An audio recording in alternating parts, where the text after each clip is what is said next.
Hello. I got some. I don't know how to explain it. I got it, but I got it. One, two, three. Okay, this one's Illawarra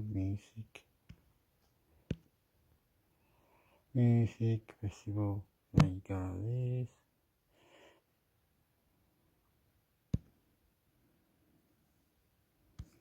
It's where it is it? On the name of God, I'm out on the name of God. Hope it works. I love you. Subscribe to Intermix Sector or Chifu Mix Sector. The Strides and Little Quirks headline Gerringong First Life Festivals, musical lineup Illawarra Mercury Wollongong, NSW. Founder of the First Life Festival, Adam Lockshally, which will had headliners The Strides and Little Quirks this March at the Gerringong Town Hall. Main picture by Robert Pete. A music festival that started as a side hustle is back for its ninth year in Gerringong. With a strong focus on giving local musos a go alongside some of the industry's best. The First Life Festival returns to the coast on March 22nd and 23 with this year's theme being Blues and Grooves.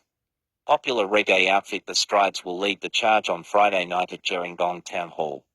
While indie folk band Little Quirks is at the top of the bill for Saturday night, along with a raft of acts from the South Coast. We started with a whiskey and blues night on the Friday night and we just really noticed that people love it, and we thought, we found out demographic. So that's where we're gravitating towards, founder and organizer Adam Locksley said. While our vision has always been to give local bands a platform, we always try and make it at least 50% of the lineup. It's what's cool about it. It's like a boutique festival. The two-day event will also see a raft of local talent busking on the main street of the town on Saturday from 9 a.m. to 2 p.m. While an open bar and food trucks will be available both evenings. We always try and make it at least 50% of the lineup. It's what's cool about it. It's like a boutique festival, says First Life Festival organizer Adam Locksley. Picture by Robert Pete. This year will be without the added activities like guest speakers and surfboard swappers. Locksley, who also produces Australia's largest school performing arts event Wakapuri, had found the music was what patrons were drawn to. Over the years but kind of had lots of different, variations on the whole thing, but I'm kind of liking where it's going these days, he said. We've been chugging along using the music for a long time, and yeah, that's our core. The full lineup for Friday's whiskey. The Strides and Little Quirks headline Gerringong First Life Festivals, musical lineup Illawarra Mercury Wollongong, NSW. Founder of the First Life Festival, Adam Lockshally, which will had headliners The Strides and Little Quirks this March at the Gerringong Town Hall. Main picture by Robert Pete. A music festival that started as a side hustle is back for its ninth year in Gerringong. With a strong focus on giving local musos a go alongside some of the industry's best. The First Life Festival returns to the coast on March 22nd and 23 with this year's theme being Blues and Grooves. Popular reggae outfit The Strides will lead the charge on Friday night at Gerringong Town Hall.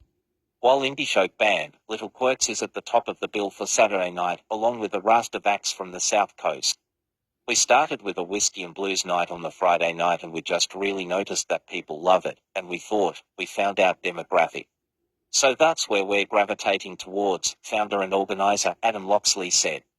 While our vision has always been to give local bands a platform, we always try and make it at least 50% of the lineup. It's what's cool about it. It's like a boutique festival. The two-day event will also see a raft of local talent busking on the main street of the town on Saturday from 9 a.m. to 2 p.m. While an open bar and food trucks will be available both evenings. We always try and make it at least 50% of the lineup. It's what's cool about it. It's like a boutique festival, says First Life Festival organizer Adam Locksley. Picture by Robert Pete. This year will be without the added activities like guest speakers and surfboard swappers. Locksley, who also produces Australia's largest school performing arts event Wakapuri, had found the music was what patrons were drawn to. Over the years but kind of had lots of different,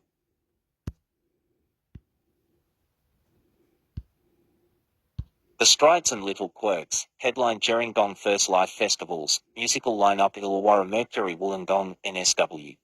Founder of the First Life Festival, Adam Locksley, which will have headliners The Strides and Little Quirks this March at the Gerringong Town Hall. Main picture by Robert Peet. A music festival that started as a side hustle is back for its 9th year in Gerringong. With a strong focus on giving local musos a go alongside some of the industry's best. The First Life Festival returns to the coast on March 22nd and 23 with this year's theme being Blues and Grooves. Popular reggae outfit The Strides will lead the charge on Friday night at Gerringong Town Hall. While indie folk band Little Quirks is at the top of the bill for Saturday night, along with a raft of acts from the South Coast. We started with a whiskey and blues night on the Friday night and we just really noticed that people love it, and we thought, we found our demographic.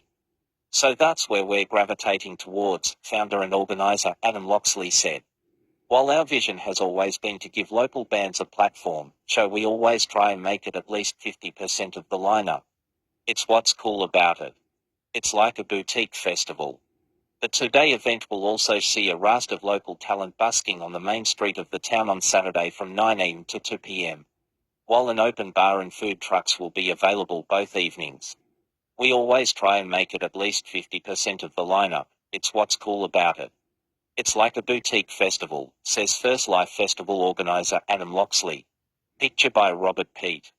This year will be without the added activities like guest speakers and surfboard swappers. Locksley, who also produces Australia's largest school performing arts event Wakakuri, had found the music was what patrons were drawn to. Over the years but kind of had lots of different, variations on the whole thing, but I'm kind of liking where it's going these days, he said. We've been chugging along using the music for a long time, and yeah, that's our core. The full lineup for Friday's Whiskey and Blues night includes The Strides, The Appointments, Flow Cinema, Lemonize, Double Barrel, Salty. Cane Cali doors open at 4 p.m. Saturday night includes Little Quirks, Mac Tango, Calcite, Magic Machine, In Good Hands, Cavills, Litzy Jack and the Beanstalks, Negative Space. Taya Larson doors open at 3 p.m. The First Life Music Festival is an adult 18+ event. Tickets are $50 per day or $80 for the 2-day ticket. For more details, visit www.gerringongfestival.com.au. Get more from the Illawarra Mercury. Our journalists work hard to provide local, up-to-date news to the community.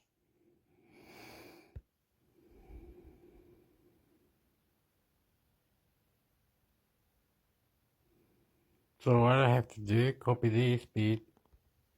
Am I doing it right? I'm doing this. Oh my God, I'm freaking out. I'm sorry. What I have to do now, copy that bit. Open different window. Oopala. Amigo. Sorry. Oops, share, paste this one. And this one. We go to a different one or something. Oh, excuse me. Oh, this is at the end. And menu.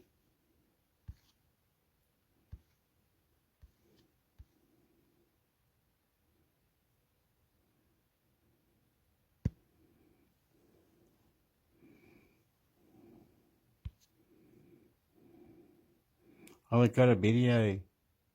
You have to watch it. Maybe some music ones. Don't watch it. Get in trouble, bro. Clearly Festival announces 2023 lineup.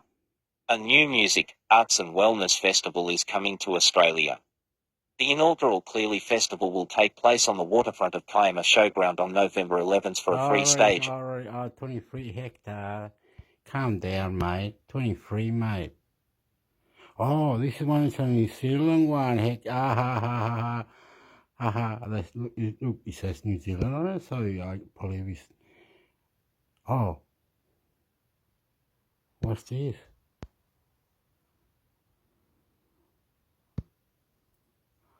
There's not a New Zealand thing, is it? I wants to bring the video on, eh? It's desperate for the video, mate. In fact, in my room, this is my guitarist, James. and we are going to play some tracks for you today. First up, we have the most recent single, Avril Lavigne. If you haven't heard it, it's out now on all streaming services. Check it out. All right. I love bean or whatever it was. Oh yeah. This sounds. But is it in Australia or where? Is this what? Wait up. Bluesist 2024 adds Ben Harper, Brad Cox, The Ways and more. The first lineup was announced for the festival, which will celebrate its 35th birthday this year last August. Featuring international stars such as Tom Jones, Jack Johnson, and Drive-By Truckers, as well as Teskey Brothers, Matt Corby and more. More and more artists were then added to the bill throughout the latter half of 2023, including Dan Sultan, Tedeschi Trucks Band, The Cruel Sea, Tim Finn, Portugal, The Man, Ziggy Alberts, and recent Rolling Stone Aotearoa Awards winners Coterie.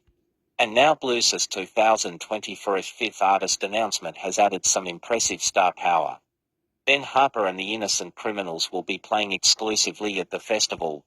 Stop not naughty Hector. Not like before. Take forever. Stop it. Okay. I'm sorry. Last time. Have to. Don't ever do it again. Naughty. Bye-bye. Hector. I love you. Oh, Hector. Bluesist 2024 adds Ben Harper, Brad Cox, The Ways and more. The first lineup was announced for the festival, which will celebrate its 35th birthday this year last August.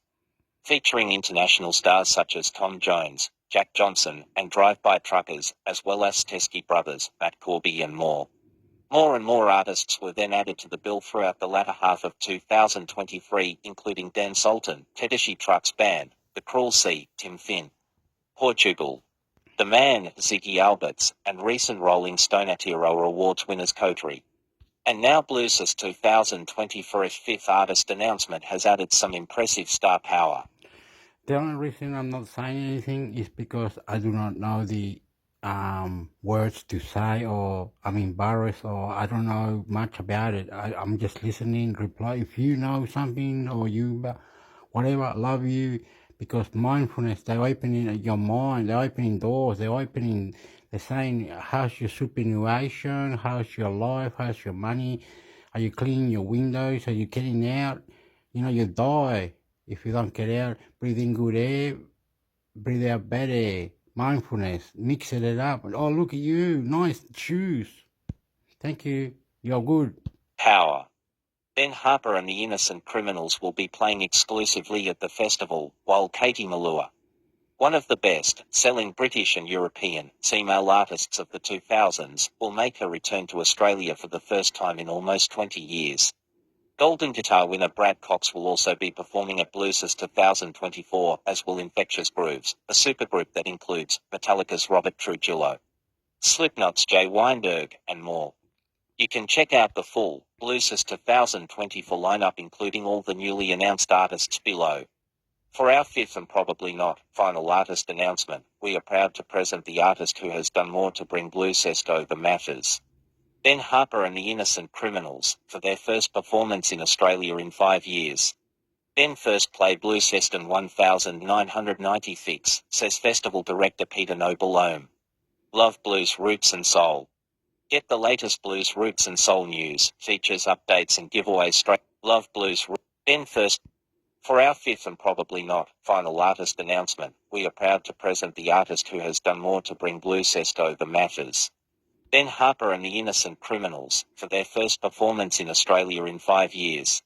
Ben first played Bluesfest in 1996, says festival director Peter Noble-Ohm. Love blues roots and soul. Get the latest blues roots and soul news, features, updates and giveaways straight to your inbox. Learn more. No other artist who has played Bluesfest has had such an influence on the Australian music industry outside of B.B. King. We wouldn't have John Butler Trio, Xavier Rudd, The Beautiful Girls, Angus and Julia Stone as they are today if it wasn't for his influence. Ben and his band's performances at Bluesfest are legendary. This is an experience not to. We wouldn't have.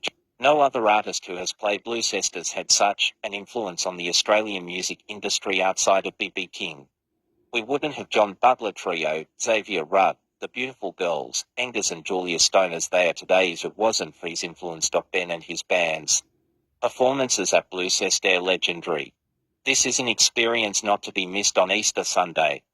Tedeschi Trucks Band, The Cruel She Taj Mahal, exclusive Tim Finn, Ian Moff, Ricky Lee Jones, Den Sultan, The Whitlams, Black Stump Band, Coterie Playing for Change Band, Lisa Hunt's Forever Soul, Jackie Vention exclusive, Wills and Caravana Sun, Women of Soul Collective, Jack Johnson, Tom Jones. Wow. We're going to miss out when you're asleep or something.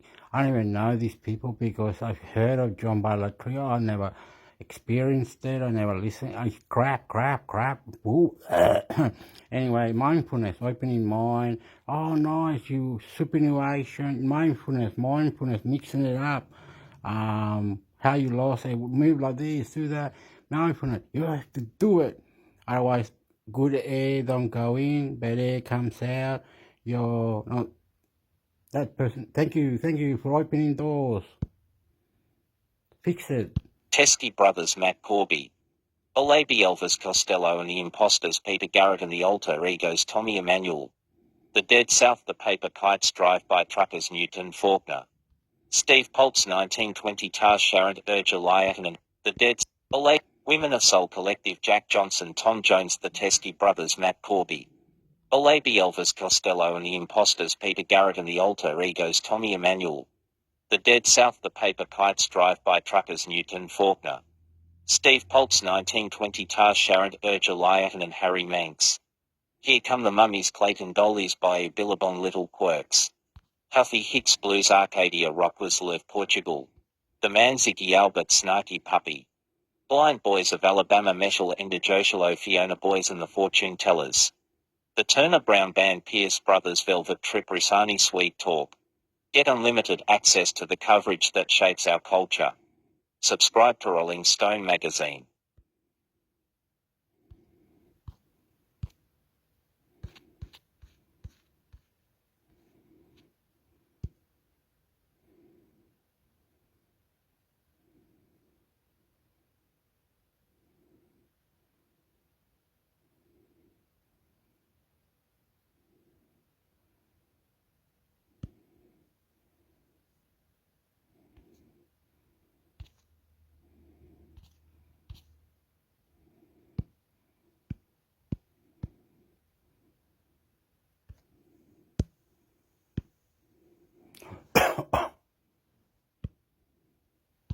Photos, Rise Against at the Enmore Theatre. Photos, Rise Against with support from Beeralls at the Enmore Theatre. Photos by Ashley Marr. Pick your niche. Follow the topics you want. Tick to subscribe, untick to unsubscribe from any newsletters below.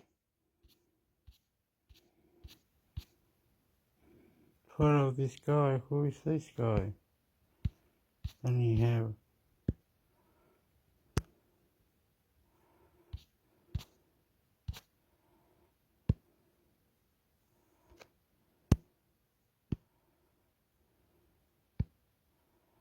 The Spill, San Francisco, Summer Festivals and Sweaty Clubs. In partnership with McDonald's. If you're playing a festival stage in direct sunlight in the middle of summer, that's akin to torture, admits San Francisco singer Geordie Davison when asked what makes the summer festival circuit different to other gigs. Sounds intense, but the Aussie indie pop trio is quick to reassure. But apart from that, I think there is an electric energy about summertime. Everyone's glowing after the festive season and ready for a good time. Aside from lazy days spent hanging out together in the fun, the band's favourite thing to do over the summer period is tour. In January, they played a series of exclusive summer DJ sets, taking over the lobby at the Ace Hotel in Sydney. We work a festival stage, but I do love a small sweaty club show. It can be really fun, Scarlett says. Next, they're excited to perform again at Groove and the Moo and Party in the Paddock, with a slew of other gigs squeezed in between promoting their highly anticipated new album. We haven't done Groove and the Moo with next. We work a festival stage, but I do love a small sweaty club show. It can be really fun, Scarlett says.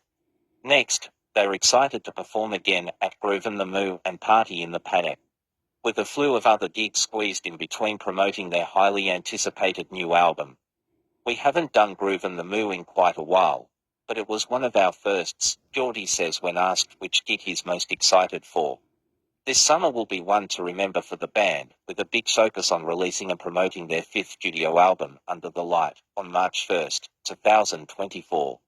The first single from the record, Summer Days SD Nicholas Albrook, is already proving to be this year's summer anthem. Love Indie. Get the latest indie news, features, updates and giveaways straight to your inbox. Learn more. But that's not all they're excited for.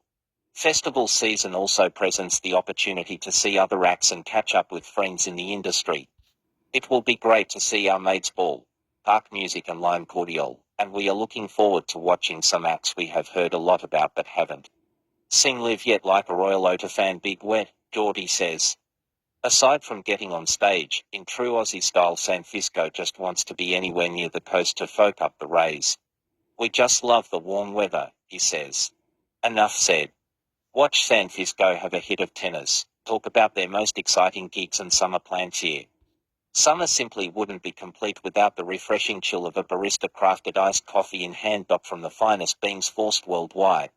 Then locally roasted right in Melbourne, M-Cash offers both the flavour and the convenience essential for quenching that summer thirst. Swing by your nearest McCafe to stay chilled throughout the season.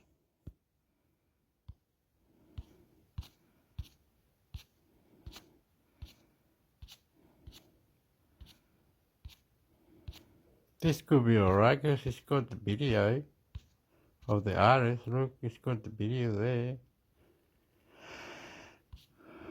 I wouldn't go wrong. You know what I mean? Spanish music.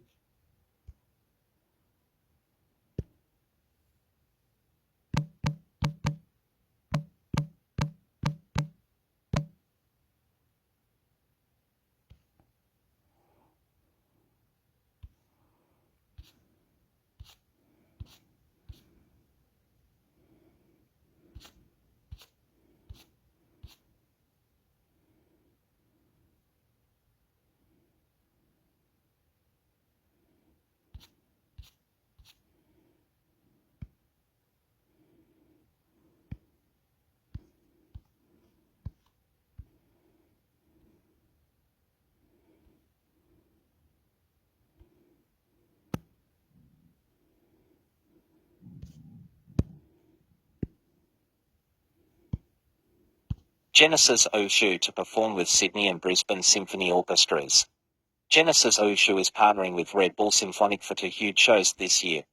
The Ghanaian-Australian artist will perform with the Brisbane Symphony Orchestra and Sydney Symphony Orchestra in March in a special to-city event. See full details below. He'll also collaborate with award-winning Australian composer Alex Turley. Sydney and Melbourne Symphony Orchestras, in Gayara. Tickets for the shows go on sale to the general public on Friday, January 20th at 9 a.m. 8. The pre-sale begins Thursday, January 19th at 9 a.m. 8. If you've seen me perform live, you know I love the drama, Oshoo says about the upcoming shows. Bringing out the grandeur in every element. What's grander and more theatrical than a funk rap enigma backed by a shorty-piece orchestra? We're getting real thespian out here. If that doesn't sell it, nothing will. You can find out more about the singer-songwriter at Fortitude Music Hall and Sydney Opera House show here. Oshoo is coming into Red Bull Symphonic on the back of an excellent year in 2022. Alongside his The Black Dog Band. He was nominated for Best Australian Live Act at last year's ARIA Awards, losing out Tosh Wiggles. He also earned nominations for Best Independent Release and Best Video for his track GTFO. That came after he dominated the ARIA Awards in 2021, which included winning Album of the Year Sawsnalling with No Teeth. He also toured extensively throughout last year, including supporting Tame Impala in Australia and playing a number of festivals, including Harvest Rock and Spilt Milk. Love live music.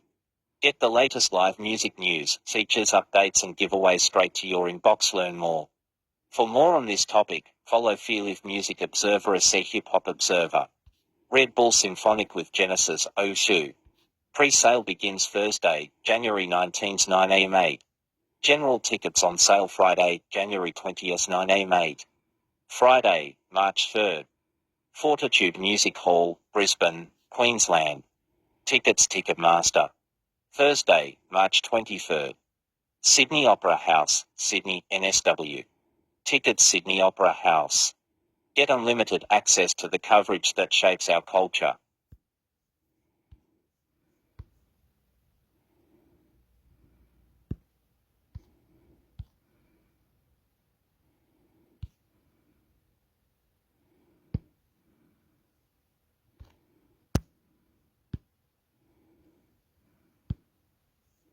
Kristen Kimsish Ingram, Walking in Clarksdale. Kristen Kimsish Ingram may have won a Grammy Award this year for his Alligator Records album, 662. But it's on stage where his incendiary guitar playing truly comes alive. Is this review of Kingfish's May performance at the Ace Hotel in Los Angeles by US website Rock and Blues Movies anything to go by?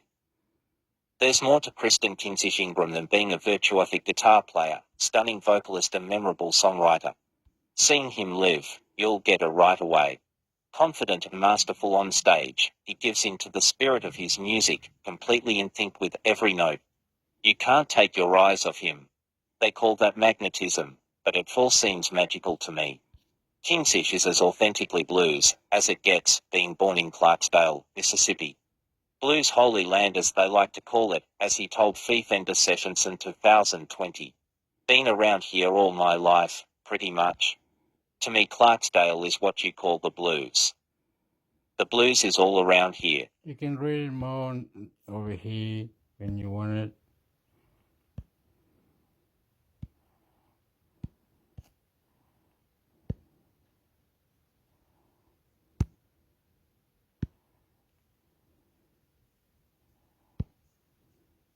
Tash Sultana, Bernard Fanning and more join Harvest Rock lineup. The Harvest Rock 2023 lineup just got bigger. The festival revealed its lineup at the beginning of August with the likes of Jamiroquai, Nile Rodgers and Chic, Bright Eyes, Paul Kelly, and Julia Jacqueline all confirmed to be heading to Adelaide on the weekend of Saturday, October 28th, Sunday, October 29th. And now Tash Sultana, Babe Rainbow, Jade Bird and more have been added to this year's lineup. Aussie rock royal. It's Tash Sultana, the guitarist with the electric piano and the DJ thing that you know her. She moves around, presses the pedals, walks over here, plays the electric piano with the and then the other one and the guitar and all that. That's Tash Sultana. Alright, I'm lost, but it looks like it. She's very unique, different. Anyway. Royalty Bernard Fanning will, and now Tash and Julia Jacqueline all confirmed to be heading to Adelaide on the Tash Sultana, Bernard Fanning and more join Harvest Rock lineup. The Harvest Rock 2023 lineup just got bigger.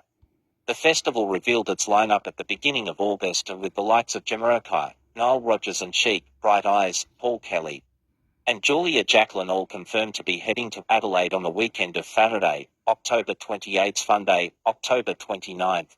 And now Tash Sultana, Babe Rainbow, Jade Bird and more have been added. Oh yeah, the motherfucking unreal police truth fucking whatever that you have to go to Melbourne to watch or whatever it is. Because they're not coming to Illawarra, they don't have this big stadium like they do. Anyway, fuck you. Anyway, mindfulness, open the mind. Thank you for opening this building. Added to this year's lineup. Aussie rock royalty Bernard Fanning will also perform his last Australian show for 2023 at Harvest Rock. You can check out the full Harvest Rock 2023 lineup below. The official Harvest Rock 2023. Oh yeah, and the other thing is, pretend you want to go to this concert, gotta find the right number, the right thing, behave, have good manners, understand, check it all out, listen and reply, mix it up, see how you can get the tickets, look into it, explain. 2023 sideshows were also announced in August. The truly genre-defying Fantigold will bring her fearless spirit and visionary style to Australia with shows in Sydney and Melbourne at the end of October. Harvest Rock 2023. Tickets available via harvestrock.com. Saturday, October 28th. Sunday, October 29th. Itimaya Pena Melawiraperka Flash Rymel Park and King Rodney Parks, Adelaide, for lineup. Jamaica only a show asterisk Beck only a show asterisk Noel Rogers and Cheek asterisk Tash Sultana asterisk Ocean Ali asterisk Paul Kelly asterisk Bernard Fanning last or so for 2023 asterisk. Bright Eyes asterisk Flight Facilities Decade Set asterisk Sparks asterisk Fanti Gold asterisk. Shelma Plum asterisk Chromeo asterisk Chet Shaker asterisk Julia Jacqueline asterisk Baker Boy asterisk. The Rolling Stones review seat Adelita, Tex Perkins, Tim Rogers asterisk. Vera Blue asterisk Bad Flash Flash Dreams, asterisk Babe Rainbow asterisk Lady Hawk asterisk War Painter asterisk. Sam Barber asterisk Built to Spill asterisk Lemon Twigs asterisk Jade Bird Only Oz Show asterisk Floodlights asterisk A Surprise Says asterisk Charlie Collins. Get unlimited access to the coverage that shapes our culture. Subscribe to Rolling Stone magazine. How come we did it in codes? Like Sam Barber built to spill the lemon. Like you wouldn't know what they're saying. They said that people in the concert, Hector. See, one goes to one way, one concert. You're an idiot. No one wants to know where the concert. Yeah, well, they're in different places, and one is playing one, and the other's playing the other. Oh well, since this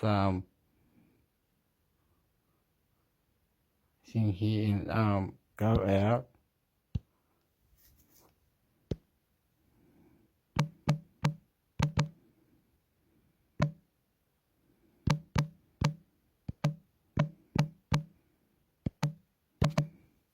Like that, is it?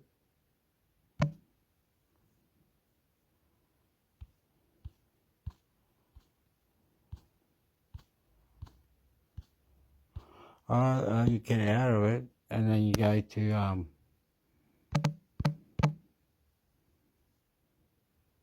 this one, is it? Something like this. Log in to match.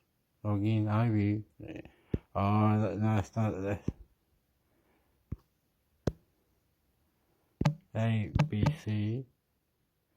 Listen, I think this is the one. Oh, what happened? Get start not now. I skip. Search.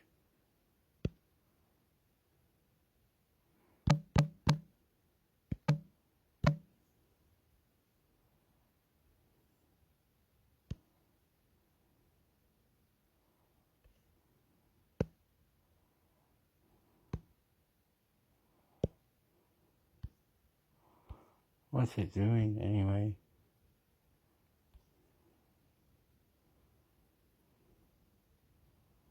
This one.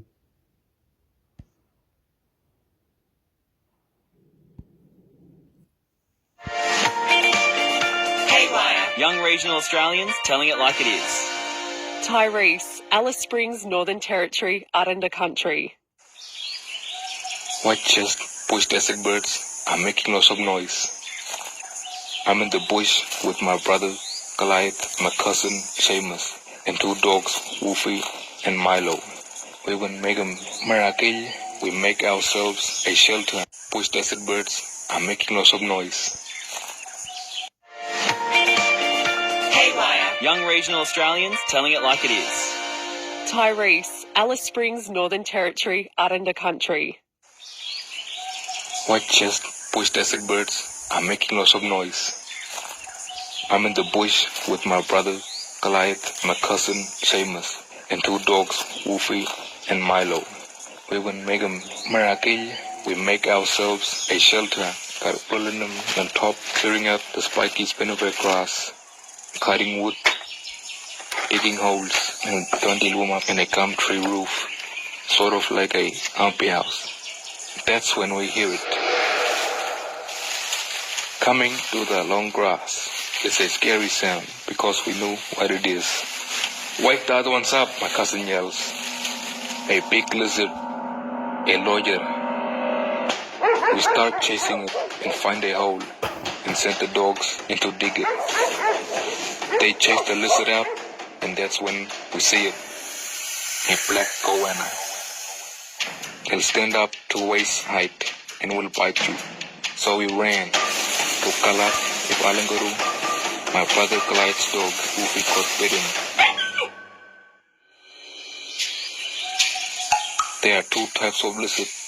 The black one is angry, but the yellow one is alright. So we decided to hunt the yellow one instead. Spotnam Lojilwa, Loni, Ipalawikinga. We were lucky. We see some cracks and they stop at the trees. Look, Krajum, there's a big one deep up in the branches. Lojilwa come at Twandilinga. I'm a good climber, so I get the job of going up. If Dori Karagrende, I shake the branches, color reaching up for me. The dogs will chase it.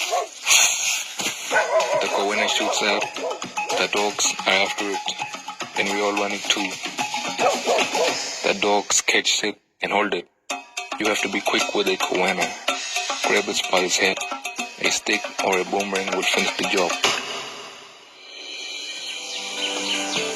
On the walk back to the shelter, we have a bit of laugh. Who was scared? Then we prepare it. We clean it up, then put it on the fire. Cook it for 10 minutes. For me, the best bit is the legs and the ribs. It tastes a bit like bush turkey, but maybe more like kangaroo tail. And if that doesn't help, maybe a little bit like chicken, but only a little bit.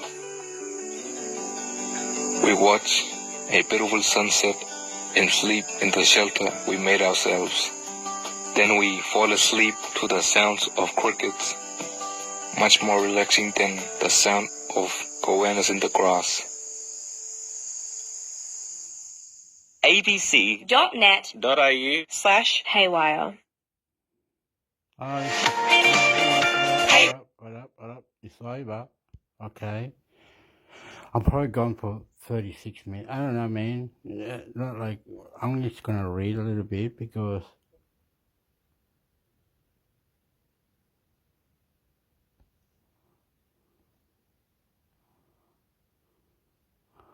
I can't see very well because of smoking, but I'm trying.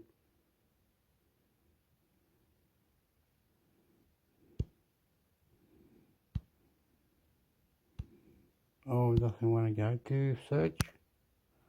Oh, up here, is it? And then what do? You get this. A new generation. No. Get this and stop. What happened?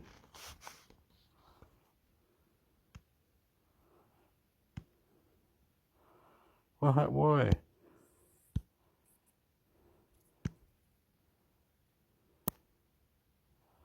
Select all, paste, autofill. What's that mean? Oh, you meant to delete first or something, and then put in. Oh, you like to delete first, do you? Okay. Anyway, you took that long, idiot. Anyway.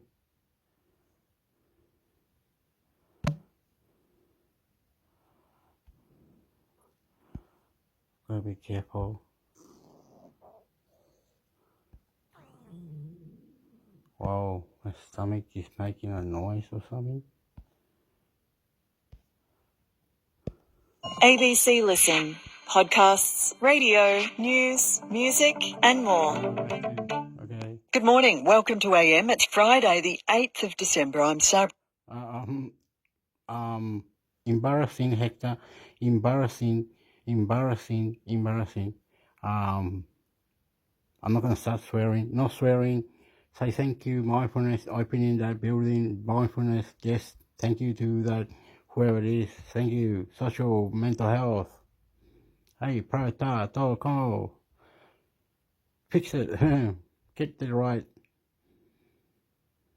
Elaine, coming to you from Nicoluna, Hobart. People with Disability Australia is worried that it's going to create something of a location lottery where services are available everywhere but not consistent. And in fact that they may not be available everywhere How do you avoid that? That's going to be really tricky, isn't it? Especially when workforce is hard to find right now. We already have a location lottery. What we're trying to do is actually This is a scheme here in profound states and indeed other departments of the Commonwealth. So nothing happens overnight. But when you say there's this one scheme and another scheme, I don't want to confuse people. Disabilities is on a continuum. Some people have very severe and profound disability. For them, it would be the NDIS. What the review's identified is that there needs to be services for people with disabilities which aren't as severe or as permanent. So this is not so much creating a second scheme as completing the fence or making sure that there is a universal system of support for people with disability, not just the NDIS. People with Disability Australia is worried that it's going to create something of a location lottery where services are available everywhere but not consistent. And in fact, that they may not be available everywhere. How do you avoid that? That's going to be really tricky, isn't it? Especially when workforce is hard to find right now. We already have a location lottery. What we're trying to do is actually increase what the safety net covers. The issue about reforming the NDIS is important. It's about making sure that every dollar gets through to the people for whom the scheme was designed. It's about making sure that there's more equity. This review is aimed at tackling the inequity of the current location lottery. So the general problem you point to, I should say, about thin markets, there's a lack of services, lack of workforce. That's the problem right now, not just in disability. What we want to do is make sure through alternative commissioning, through not recognising that the market isn't working as it was meant to, there's plenty of recommendations how we improve support in the regions and how we tackle what you correctly identify as a location lottery, but that exists right now. The scheme doesn't seem to be working well for those with psychosocial issues. There's a sentence in the review that really stands out.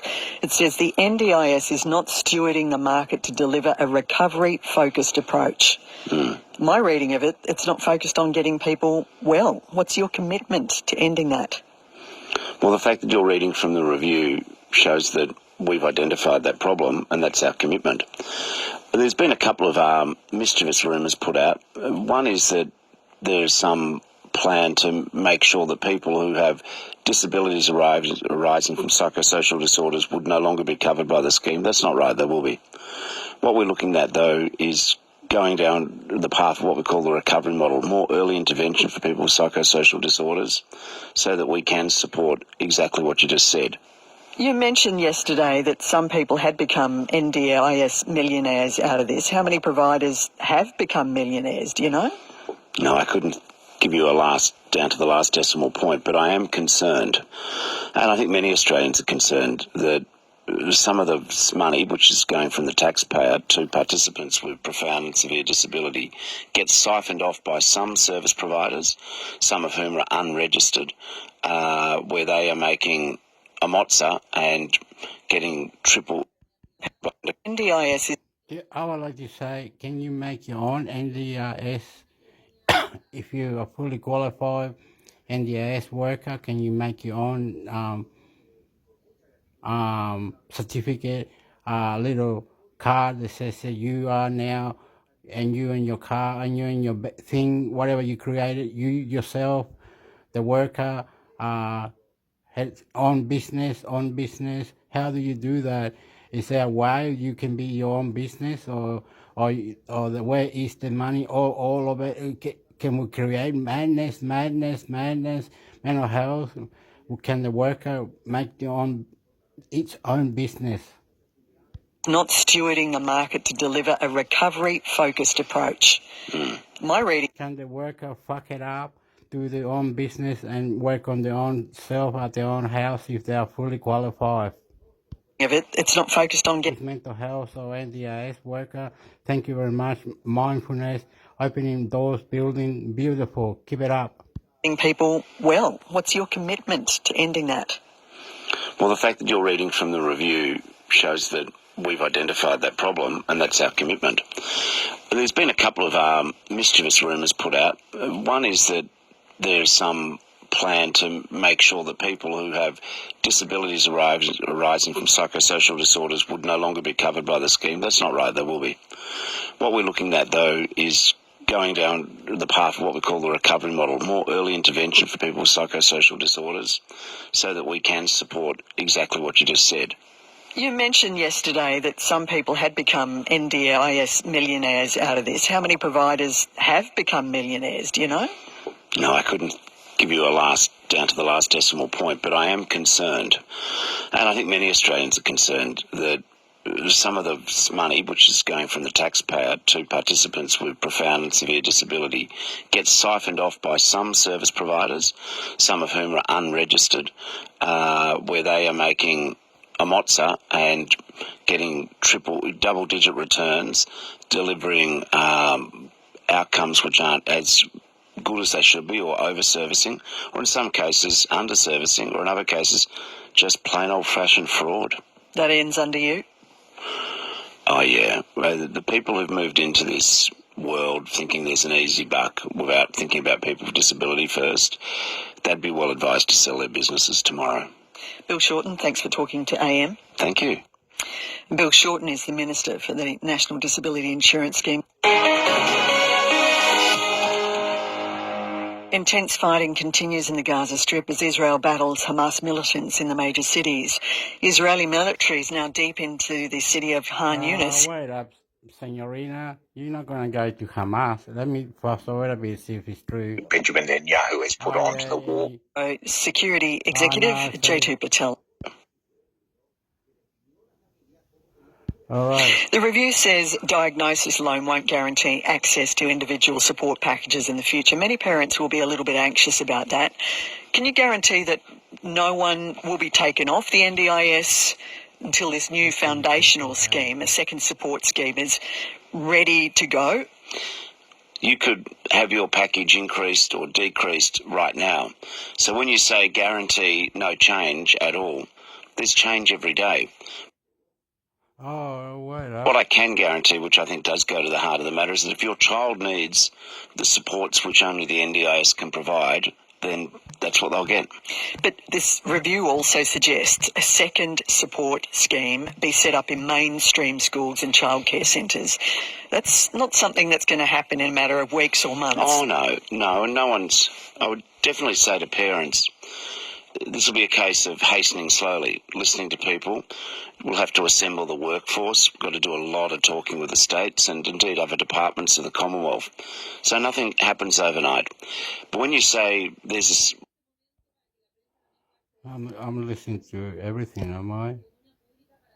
When does a severe behavioural disorder render a child disabled? That's one of the questions that those running the National Disability Insurance Scheme have to consider. Inevitably, their decisions will not please everyone. In Darwin, our reporter Elias Cluras visited the parents of an 8-year-old who say they believe that their son has been unfairly rejected by the NDIS. 8-year-old Stuart Peters is being homeschooled. It could be just confusion of mindfulness entering that building or that place or joining the doctors and then getting NDIS or however you got the NDIS or something.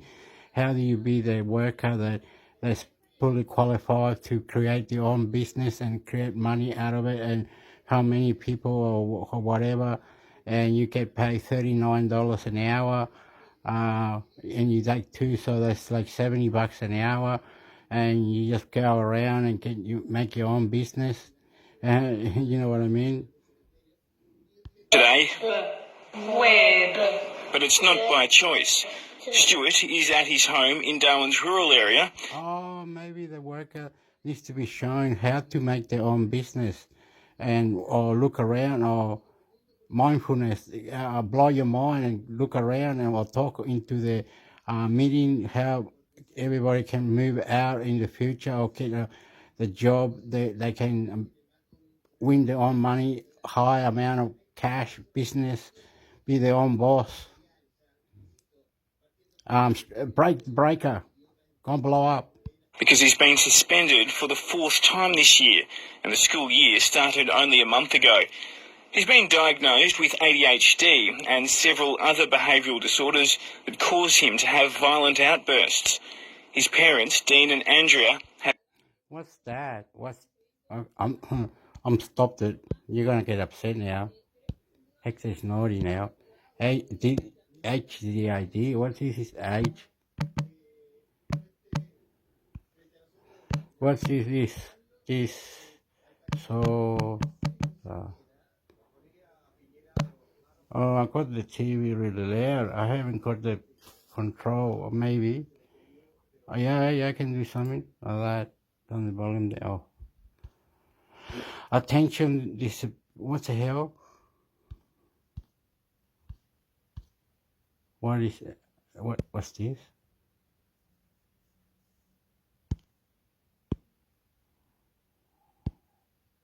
What is AD? CDC. AD is one of the most common neurodevelopmental disorders of childhood. It is usually first diagnosed in childhood and often lasts into adulthood. Children with AD may have trouble paying attention, controlling impulsive behaviors, may act without thinking about what the result will be, or be overly active. Signs and symptoms. It is normal for children to have trouble focusing and behaving at one time or another.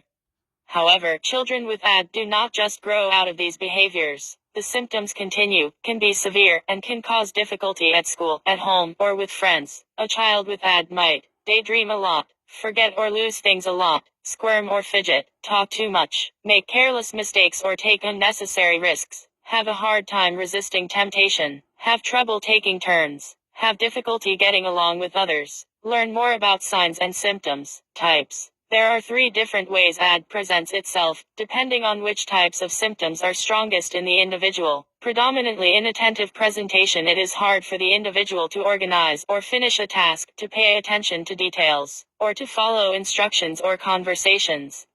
The person is easily distracted or forgets details of daily routines. Predominantly hyperactive impulsive presentation. The person fidgets and talks a lot. It is hard to sit still for long, e.g., for a meal or while doing homework. Smaller children may run, jump or climb constantly. The individual feels restless and has trouble with impulsivity.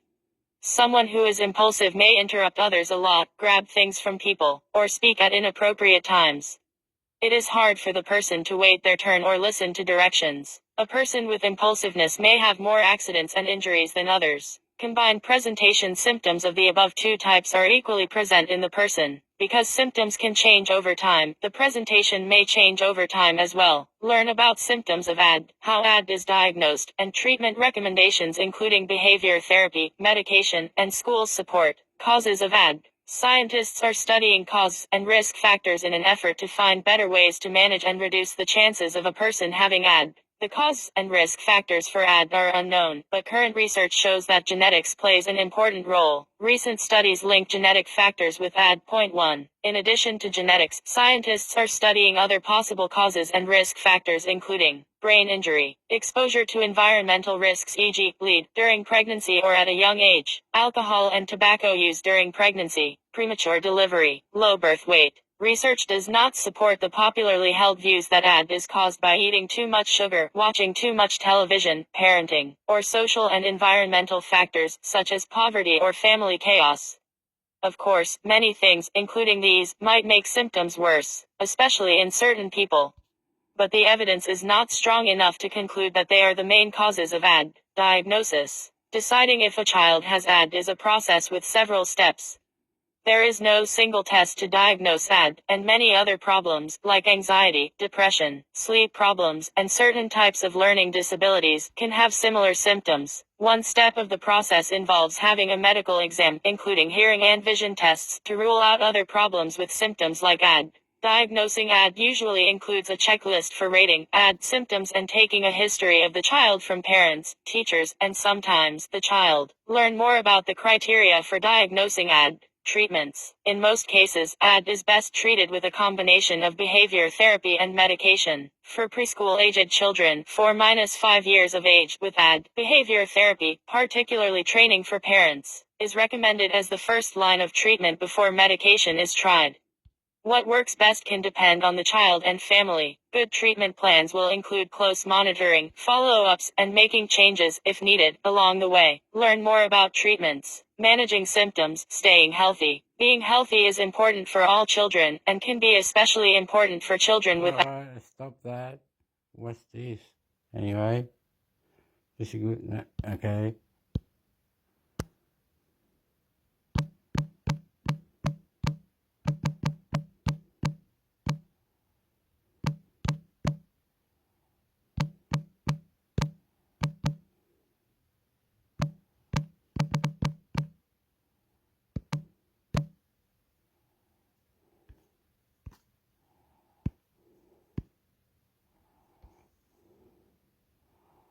What do I have to do here?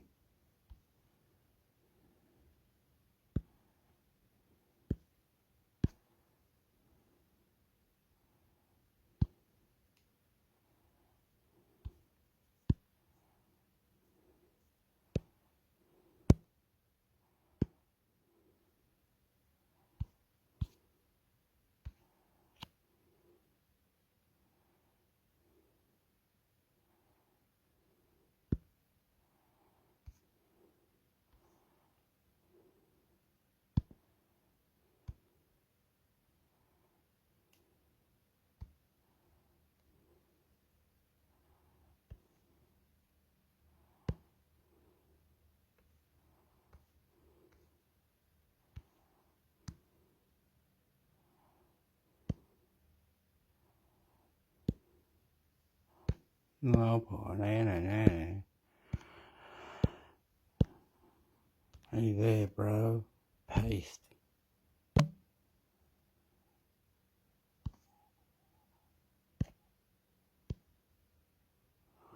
I'll have to get this one that.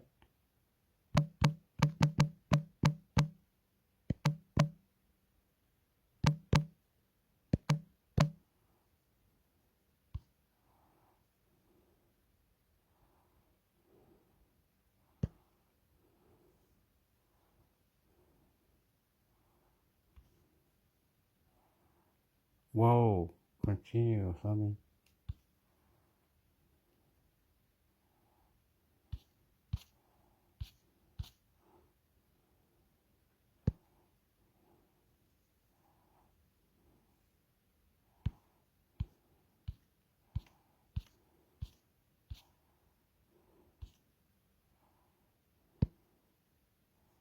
Whoa.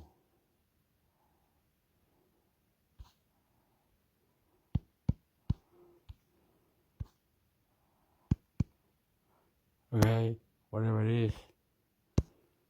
Can't understand it.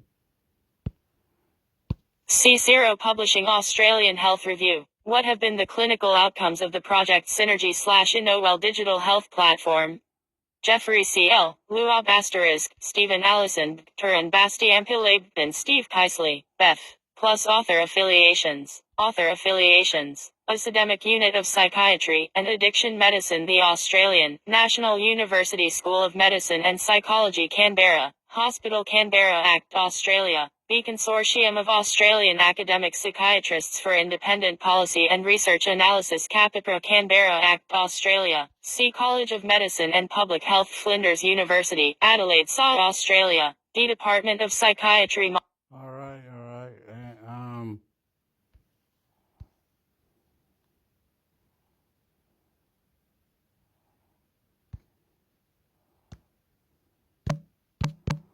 Money. Plus.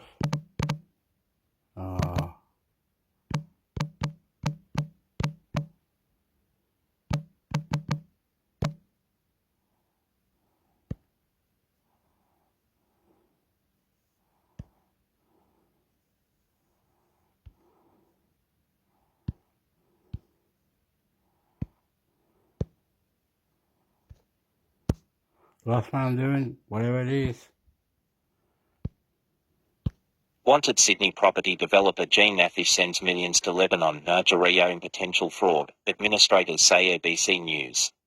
In shorter report into Jean Nathish's company Topplace reveals he used millions of dollars to buy land in Lebanon and warehouses in Nigeria. The administrator's report also alleges he transferred $10 million to an account, likely owned by his brother. Police say an investigation into Mr. Nathish, who is believed to be in Lebanon, is ongoing. Wanted Sydney property developer Jean Nathish could face further criminal action over potential fraud, as administrators allege he sent millions of dollars to Lebanon and Nigeria before his business empire collapsed. The report, delivered 2 days ago by administrators DVT Group, appointed in July, sheds light on the inner workings of Topplace Ltd, which is estimated to have more than $600 million in debt. The company claims to have built about 30,000 properties across the city. According to the report, unsecured creditors are owed about $400 million, while the company's remaining assets are worth less than for $1 million. DVT Group's Salome McCallum and Anthony Risnick said they had received formal demands from the Independent Commission Against Corruption, NSW Share Trading, NSW Police and the Australian Tax Office. We understand NSW Police are also undertaking investigations in respect to alleged fraudulent documents relating to several construction projects undertaken by Toplace, they said. Mr. Nafis, who is believed to be overseas, has left behind dozens of developments with defects. Administrators said it is likely that the Toplace Group traded while insolvent from 2020. They claimed he treated company bank accounts as his exclusive, personal financial resources, including to cover the deposit for his resident in the Sydney suburb of Chivy. The director's use of company bank accounts for personal purposes raises serious issues related to his legal duties, the report stated. Their investigations into transactions from the beginning of 2020 to July 2023 uncovered several loans to overseas accounts.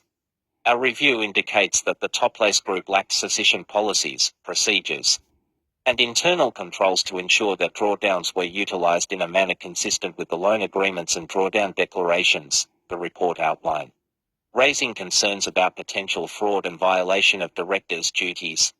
Land and warehouse projects. Their investigations allege in 2019 one of Mr. Nafis' companies took $10 million from the Westpac loan facility and transferred it to a Bank of Beirut account, owned by Barkos Kazan Nafis, understood to be Jean Nafis' brother.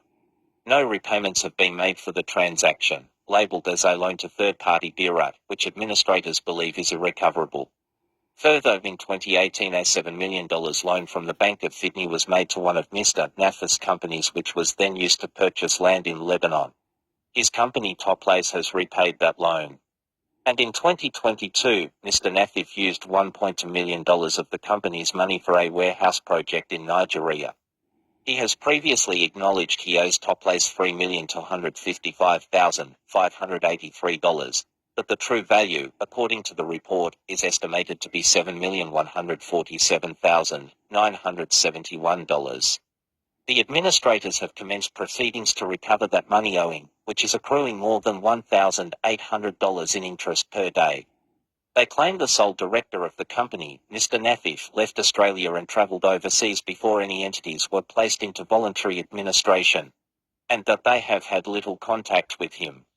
Mr. Nafis is understood to be the centre of an ICAC investigation sparked by claims Toplace was paying Liberal Party members to install certain councillors on the Hills Shire Council. The allegations were made by Castle Hill MP Ray Williams under parliamentary privilege last year. Mr. Nafis has denied those claims. Police investigation ongoing. NSW Police issued a warrant for the 56-year-old for arrest in June 2023, but at the time did not know where the property magnate was. The warrant is in relation to alleged fraudulent sales, contracts made to access a $150 million loan for the construction of 3 buildings in Toplace's Skyview development at Castle Hill. In a statement today, police said their investigation into Mr. Nafis, in conjunction with international law enforcement, was ongoing. In February 2023, Mr. Nafis sent a letter to a NSW parliamentary inquiry, saying he was in a remote area of Lebanon. Ms. McCallum and Mr. Risnick understand he is still overseas. The report said the cancellation of the company's building licence in March 2023, because it failed to resolve serious defects across numerous apartment buildings, contributed to the company's collapse. The bans were imposed following an investigation by NSW Share Trading, which alleged it had found more than 40 defects in residential developments constructed by Toplace, including the Atmosphere and Skyview projects at Castle Hill and the Vicinity building in Canterbury. Toplace Pltd has received strata claims to the amount of $123,359,806 for properties it's responsible for constructing. Another factor in the company's collapse, they said, was Westpac's decision to close the bank accounts of Toplace Group. DVT Group has been appointed the administrators to 57 entities related to the Toplace Group. It is understood the broader structure comprised of 77 related or associated entities, which effectively operated as one group. and its true financial position may never be understood due to the size, complexity and volume or operations and transactions.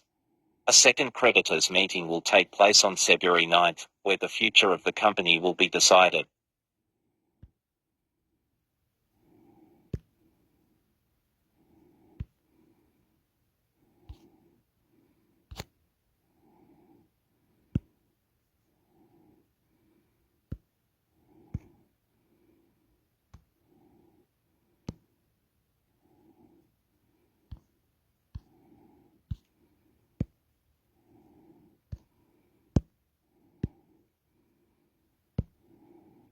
Consulting inquiry homes in on conflicts of interest in PwC investigation. ABC News.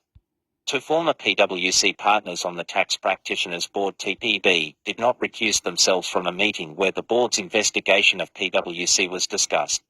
A Senate committee has heard. The committee heard one of those former partners, Peter Hogan, was in regular contact with Coalition.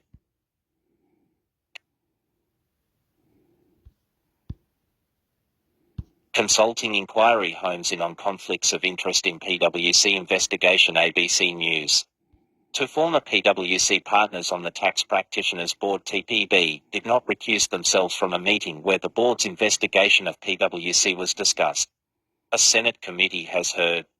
The committee heard one of those former partners, Peter Hogan, was in regular contact with Coalition MP Michael Sukkar, who at the time was the minister in the committee. A Senate committee. Two former PwC partners on consulting inquiry homes in on conflicts of interest in PwC investigation. ABC News. Two former PwC partners on the Tax Practitioners Board (TPB) did not recuse themselves from a meeting where the board's investigation of PwC was discussed. A Senate committee has heard. The committee heard one of those former partners, Peter Hogan, was in regular contact with Coalition MP Michael Sukkar, who at the time was the minister in charge of the regulator and who had also previously worked at PwC. Mr. Hogan and fellow former partner Judy Sullivan were present at a TPB meeting when then Australian Tax Office ATO Commissioner Chris Jordan unexpectedly lashed the board over the conduct of its investigation. The committee heard they did not leave despite what the TPB chair accepted was a self-evident conflict of interest. The TPB was investigating former PwC partner Peter John Collins over allegations he had misused confidential government information about multinational tax laws. In January 2023, it concluded that he had and deregistered him. The scandal eventually implicated dozens of PwC partners. Michael O'Neill, the TPB's CEO, confirmed to the committee that he believed there was a push from ATO leadership and members of the TPB board to sack him over how he handled the PwC investigation, saying a report to that effect published in the AS on Thursday was true. The report suggested that board members had met without Mr. O'Neill being present to discuss how to remove him from his job. It also claimed the ATO had launched an internal bullying investigation against Mr. O'Neill, which was never substantiated and was ultimately dropped.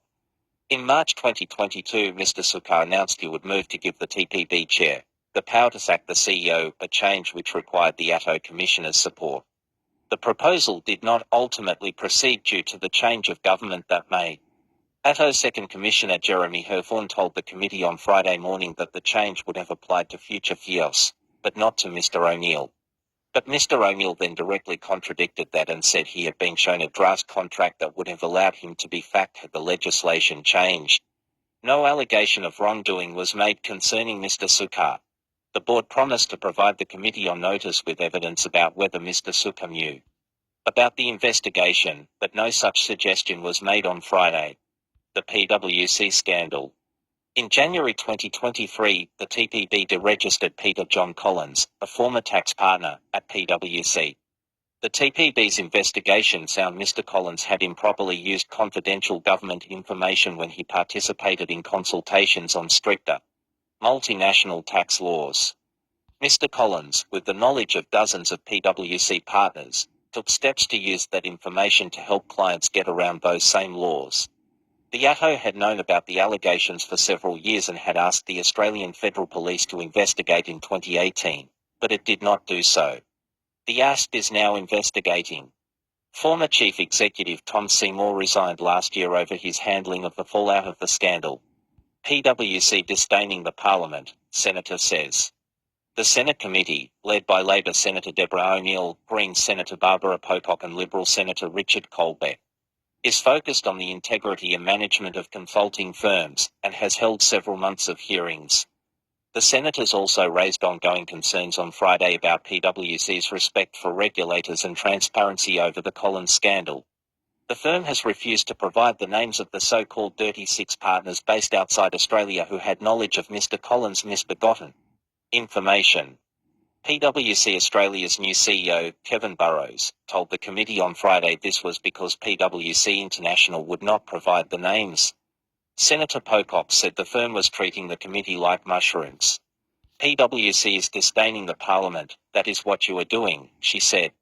PwC said it did not plan to take any action against the two former partners, Mr. Hogan and MS Sullivan, whom she accused of mismanaging their conflict of interest on the Tax Practitioners Board.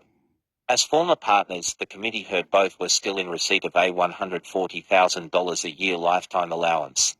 They're entitled to their pension payments, Mr. Burrows said when asked if the payments would be fees. The potential for conflict that exists is for the TPB to determine. We can't control our former partners.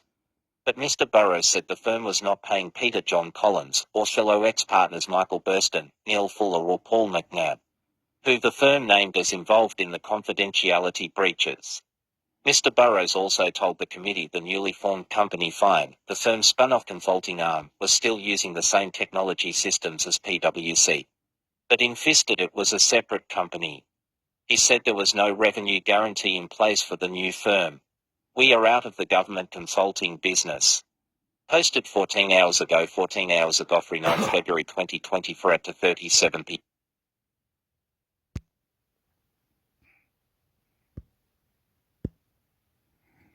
All right, I'm out or something. That was it. God bless you.